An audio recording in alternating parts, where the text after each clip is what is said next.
میں طارق مرتضیٰ آپ کے پاس لاک ڈاؤن 2020 سیریز کا ایک اور حصہ پارٹ 18 لے کر حاضر ہوا ہوں، جس میں آج ہم اور آپ ڈسکس کریں گے کہ امت نے قرآن کو آگے بڑھنے سے کیسے روکا۔ پچھلے پارٹ میں ہم نے سوشل ڈائنامکس کا ایک اور پہلو سمجھنے کی کوشش کی تھی، جس میں یہ جانا تھا کہ انسانوں کی بستی میں 80 ڈیسیبل سے زیادہ کی آواز اللہ کی طرف سے الاؤڈ نہیں ہے۔ اگر اس سے زیادہ آواز نکلی تو نکر لگا دی جائے گی۔ ہم نے یہ بھی سمجھنے کی کوشش کی تھی کہ بنا قرآن کی روشنی میں چلے امت پوری انسانیت کے لیے ماں کے فرائض کبھی نہیں نبھا سکتی، اور قرآن چھوڑ کر امت صرف دنیا کی ایک اور قوم بن جائے گی جو دوسری قوموں کی طرح انسانیت کی سطح تک کبھی نہیں پہنچ پائے گی، اور دنیا میں جو ہوگا سو ہوگا۔ آخرت میں رسول اللہ صلی اللہ علیہ وسلم اللہ کے سامنے ہماری شکایت کریں گے کہ میری قوم نے قرآن پر قبضہ جما کر گھیرا بندی کر کے بیٹھ گئی تھی اور مہجور بنا کر اس کو چھوڑ دیا تھا۔ فرمایا اللہ سبحانہ و تعالیٰ نے وہ ریکارڈ کیا ہے سورہ فرقان آیت نمبر 30 میں، وَقَالَ الرَّسُولُ يَا رَبِّ إِنَّ قَوْمِ اتَّخَذُوا هَذَا الْقُرْآنَ مَهْجُورًا۔ عرب کے لوگ مہجور اس رکاوٹ کو کہتے تھے جو وہ اپنے تیز ترار اونٹوں یا گھوڑوں کو روکنے کے لیے لگاتے تھے۔ ایسے جانور جو اپنے گروپ میں بہت شوخ ہوں اور بہت تیز چال کے لیے جانے جاتے ہوں، اور ان کو کنٹرول کرنا جانور کے مالک کے لیے ممکن ہی نہ ہو، تو وہ ایسے جانوروں کے گلے سے موٹی لکڑی کا ٹکڑا باندھ کر لٹکا دیتے تھے، تاکہ اگر وہ جانور اپنے گروپ سے آگے بڑھنے کی کوشش کرے تو کامیاب نہ ہونے پائے، وہ لکڑی کا ٹکڑا اس کے پیروں میں ٹکرائے اور اسے چوٹ لگے اور وہ اپنی اسپیڈ کو سلو رکھے۔ مہجور کے لیے وہ عرب کے لوگ اور دوسرے راستے بھی اپناتے تھے، جیسے آگے کے پیروں کو جانور کے سینگ سے باندھ دیتے تھے۔ اب جتنا تیز اس جانور کو چلوانا چاہتے تھے بس اتنی ہی رسی ڈھیلی کرتے تھے، یا دونوں آگے کے پیروں کو ایک ساتھ باندھ دیتے تھے تاکہ جانور بس مالک کے آس پاس ہی رہے۔ ایسے ہی کچھ طریقے ہمارے یہاں بھی استعمال کیے جاتے ہیں آج تک۔ بتانے کا مقصد صرف یہ ہے کہ مہجور مطلب ایسی رکاوٹ جس سے کسی کی اس کی نیچرل چال کو روکا جا سکے تاکہ وہ اپنے گروپ میں آگے نہ بڑھنے پائے۔ رسول اللہ صلی اللہ علیہ وسلم نے اس آیت میں کیا شکایت درج کر رہے ہیں؟ رسول اللہ صلی اللہ علیہ وسلم کہہ رہے ہیں کہ یا ربی ان قوم اتخذوا، اے میرے اللہ، اے میرے رب، میری قوم نے اتخذوا ھذا القرآن مہجورا، کہ اس قرآن کو مہجور بنا کر کے چھوڑ دیا تھا۔ غور کیا آپ نے؟ رسول اللہ صلی اللہ علیہ وسلم کس کی شکایت کر رہے ہیں؟ اپنے گروپ کی یا دوسری قوموں کی؟ اب ایک اور غور کیجئے کہ ہم اپنی شکایت کرتے ہیں یا دوسری قوموں کی، کہ یہ مسلم امت کس کی وجہ سے آگے نہیں بڑھ پا رہی ہے؟ کون اس کا دشمن ہے؟ میرا دل تو چاہ رہا ہے کہ میں آپ کے سامنے وہ تمام مہجور بیان کروں جس کی وجہ سے قرآن اپنی نیچرل چال نہیں چل پا رہا ہے، مگر وقت اجازت نہیں دیتا۔ لیکن ایک مہجور جو میری نظر میں سب سے زیادہ امپورٹنٹ ہے وہ آپ کے سامنے شیئر کرنا چاہتا ہوں، جو عام طور سے ہماری نظروں سے اوجھل رہتا ہے، اور وہ ہے اپنی غلطیوں کو ماننا۔ انسان اپنی غلطی صرف تب نہیں مانتا جب وہ کسی تکبر میں پھنس جائے یا اس کو کوئی ایگو پرابلم آ جائے۔ اگر اس مہجور کو ہم اپنی زندگیوں سے دور کر لیں تو یقین جانیے گا کہ قرآن کے پیروں میں لگے 80% مہجور اپنے آپ چھٹ جائیں گے۔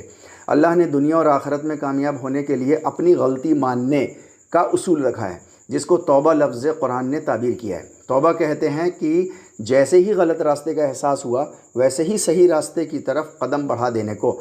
اگر کوئی غلط راستے کے اوپر کھڑا ہی رہے اور صحیح راستے کی طرف نہ چلے تو اسے توبہ نہیں کہتے بلکہ خود فریبی کہتے ہیں۔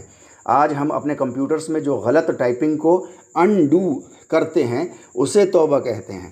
اگر کوئی غلط ٹائپنگ پر کھڑا افسوسی کرتا رہے اور وقت نکال دے تو وہ توبہ نہیں کہلائے گی۔ قرآن کے نازل ہوتے وقت یہ توبہ لفظ پریکٹیکل زندگی کا حصہ تھا، جو آج ہمارے معاشرے میں زیادہ تر صرف گال بجانے کے لیے استعمال کیا جاتا ہے۔ ایک پوائنٹ یہاں سمجھنے کی ضرورت ہے کہ اگر ہم نے غلط راستہ اختیار کیا تھا تو اسی وقت صحیح راستے نے ہمارا ساتھ چھوڑ دیا تھا۔ غلط راستے کا احساس ہوتے ہی جب ہم نے صحیح راستے کی طرف چہرہ کیا تو فوراً ہم نے پایا کہ صحیح راستہ بھی ہمارے سامنے اپنا چہرہ لیے کھڑا ہے۔ صحیح راستے نے صرف رخ ہی نہیں کیا بلکہ جب آپ نے اس کی طرف ایک قدم بڑھایا تو صحیح راستے نے اپنے 2 قدم آپ کی طرف بڑھائے۔ وہ ایسے کہ ایک قدم جو آپ نے غلط راستے سے ہٹایا وہ، اور دوسرا وہ قدم جو آپ نے صحیح کی طرف بڑھایا۔ اس کو عربی زبان میں تاب علیہ کہتے ہیں۔ اپنی غلطی ماننے اور اسے ٹھیک کرنے کا اصول ہماری آپ کی زندگی میں کتنی اہمیت رکھتا ہے، یہ اس بات سے ظاہر ہوتا ہے کہ اگر ہمارے گھر کا بچہ ایگزامز میں فیل ہو جاتا ہے تو ہم بجائے اسکول ایڈمنسٹریشن کے اوپر ٹھیکڑا پھوڑنے کے اپنے بچے یا اپنی غلطی کی طرف نظر دوڑاتے ہیں، اور جو ایسا نہیں کرتا وہ زندگی میں کبھی سدھار نہیں لا پاتا، اور اس کا بچہ زندگی کی دوڑ میں اپنگ یعنی ڈسیبل ہی رہ جاتا ہے۔ یہاں یہ کہنا مناسب ہوگا کہ جتنے اصول ہماری زندگی کو صحیح سے چلانے کے لیے لاگو ہوتے ہیں، وہی تمام اصول اللہ سبحانہ وتعالیٰ نے اپنے دین کے بھی دیے ہیں۔ قرآن میں دی آدم علیہ السلام اور ابلیس کی شروع کی کہانی میں تمام انسانیت کی قیامت تک کی زندگی کے لیے تمام بنیادی اصول دیے گئے ہیں۔ ان تمام اصولوں میں سے صرف ایک یہاں لیں گے انشاءاللہ۔ جب ہم آدم علیہ السلام اور ابلیس کی کہانی قرآن میں دیکھتے ہیں تو غور کرنے سے معلوم چلتا ہے کہ آدم علیہ السلام نے اور ابلیس نے دونوں نے ایک غلطی کی تھی۔ یعنی اللہ نے آدم علیہ السلام کو ایک حکم دیا تھا کہ جنت میں اس شجر کے پاس نہ جانا، لیکن انہوں نے اس شجر کا پھل چکھ لیا اور اپنے رب کی نافرمانی کی۔ اسی طرح ابلیس کو اس کے رب نے ایک حکم دیا تھا مگر اس نے بھی نافرمانی کی۔ اب سوال یہ پیدا ہوتا ہے کہ جب دونوں نے اپنے رب کی ایک نافرمانی کی تو ایسا کیوں ہوا کہ ایک کو تو اللہ نے اپنا نبی بنا کر ہمیشہ کی عزت دے دی اور دوسرے کو اپنے یہاں سے درماندہ یعنی مصیبت میں پھنسا ہوا کر کے ہمیشہ کی ذلت دے دی؟ غور کرنے سے پتہ چلتا ہے کہ یہ وہی غلطی ماننے والا اصول ہے جس کے تحت یہ فیصلہ ہوا تھا۔ آدم علیہ السلام نے نافرمانی کی مگر احساس ہوتے ہی اپنی غلطی مانی اور سورہ اعراف آیت نمبر 23 میں کہا قال ربنا ظلمنا انفسنا وان لم تغفر لنا وترحمنا لنكونن من الخاسرین۔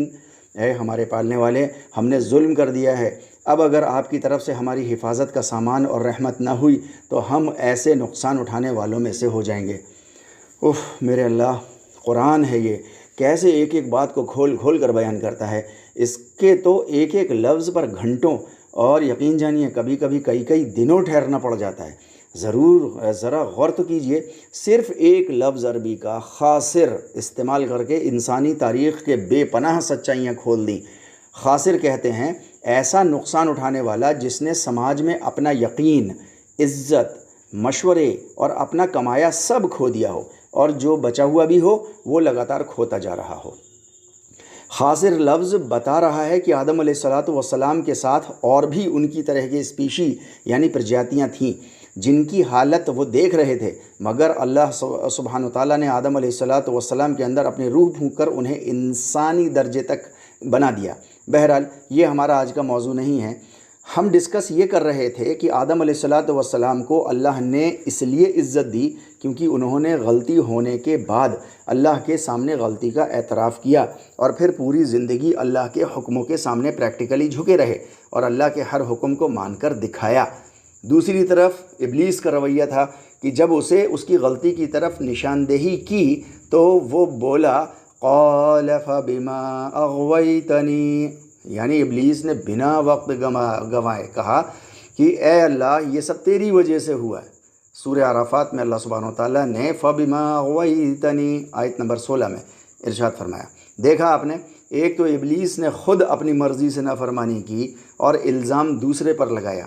بحث اس بات سے نہیں ہے کہ اس نے کس پر الزام لگایا، پوائنٹ یہ ہے کہ اس نے اپنی غلطی کا الزام کسی دوسرے پر لگایا، اور جو بھی ایسا کرے گا وہ ہمیشہ مصیبت میں پھنسا رہے گا اور ذلت ہی اس کے نصیب میں رہے گی، اس کے حالات سدھرنے کا کوئی چانس نہیں ہوگا۔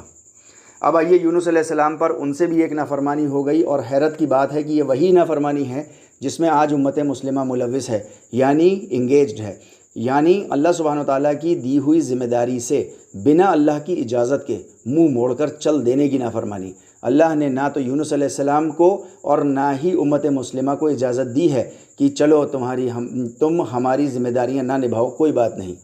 یونس علیہ السلام مچھلی کے پیٹ میں چلے گئے۔ غور کیجئے، نبی کی ذات جس کے برابر کوئی ہمت ہی نہیں ہو سکتا، اس کو کتنا پریشان کیا ہوگا اس کی قوم نے کہ وہ جسارت کر بیٹھا کہ بنا اللہ کی اجازت کے چھوڑ کر چل دیا۔ مگر پیٹ میں پہنچنے کے بعد جب انہیں احساس ہوا کہ میں اللہ کے عذاب میں پھنس گیا ہوں تو ذرا غور تو کیجئے، پورا قرآن پڑھ جائیے اور کم و بیش 70,000 احادیث کے ذخیرے کو دیکھ لیجئے۔ کہیں ایک جگہ بھی یونس علیہ السلام نے اپنی قوم کے بارے میں یہ شکایت نہیں کی، اے اللہ آپ کو تو معلوم ہے نا کہ انہوں نے مجھے کتنا پریشان کیا اور کیا کیا کیا انہوں نے میرے ساتھ. نہیں، بلکہ انہوں نے وہ کیا جو کامیاب ہونے کا اللہ سبحانہ وتعالیٰ نے اصول رکھا تھا، یعنی اپنی غلطی مانی. کیا کہہ کر مانی؟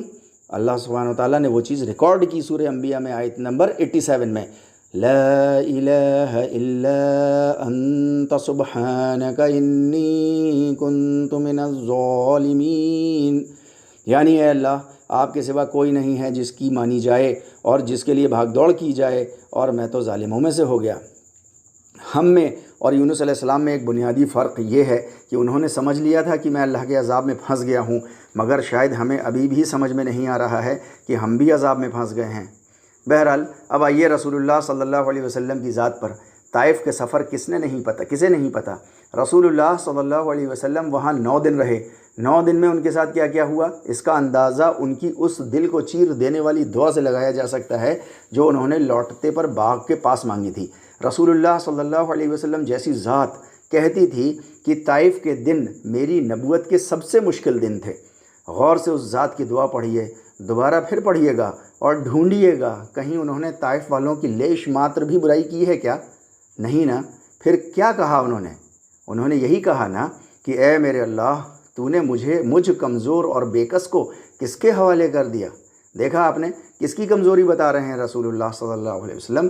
کیا آج ہمارے اندر اتنی ہمت ہے کہ ہم اپنی کمزوری کا اعتراف کر لیں، اپنی معافی مانگ لیں اور اللہ کی ذمہ داریوں کو ویسے پورا کر کے دے دیں جیسا رسول اللہ صلی اللہ علیہ وسلم نے اور صحابہ کرام نے پوری کر کے دی تھی؟ مثالیں تو اور بھی لی جا سکتی ہیں، قرآن سے بھی، صحابہ سے بھی، مشائخ سے بھی. آپ کی اپنی زندگیوں میں بھی ایسی مثالیں ضرور ہوں گی، مگر ہم میں سے جس کو سمجھنا ہوگا، سیکھنا ہوگا اور اللہ کی دی ہوئی ذمہ داریوں کی طرف پلٹنا ہوگا تو اس کے لیے ایک ہی مثال کافی ہے، ورنہ تو آپ بولتے رہیے اور میں سبحان اللہ کہتا رہوں گا. اگر ہم اور آپ اپنے اندر اس کمی کو صحیح کر پائیں تو یقین جانیے گا کہ مہجور لگا کر امت نے قرآن کو جو روک دیا ہے اس کی قریب 80% رکاوٹیں تو اپنے آپ دور ہو جائیں گی، کیونکہ پھر بہت سی چیزوں میں سدھار کے دروازے کھل جائیں گے اور امت ایک نئے انداز میں دنیا کے سامنے آئے گی، جہاں اسے کئی موقع ملیں گے کہ وہ دوسری قوموں کے مقابلے میں امہ یعنی ماں کا کردار آسانی سے نبھا پائے اور اللہ کی دی ہوئی ذمہ داریوں کو پورا کر کے اس حال میں اپنے رب سے ملاقات کرے کہ اس کا رب اس سے راضی ہو. اور امت ایک بار پھر وہ بن جائے گی جیسا علامہ اقبال نے بیان کیا تھا، قدرت کے مقاصد کا عیار اس کے ارادے، دنیا میں بھی میزان قیامت میں بھی میزان، جس سے جگر لالہ میں ٹھنڈک ہو وہ شبنم، دریاؤں کے دل جس سے دہل جائیں وہ طوفان. وآخر دعوانا الحمدللہ رب العالمین. اگر ہماری اس لاک ڈاؤن 2020 سیریز کے کچھ پارٹس آپ سے مس ہو گئے ہوں تو برائے مہربانی 8279865903 پر واٹس اپ میسج ڈال دیجئے. انشاءاللہ مسنگ پارٹس آپ کو جلد از جلد بھیج دیے جائیں گے.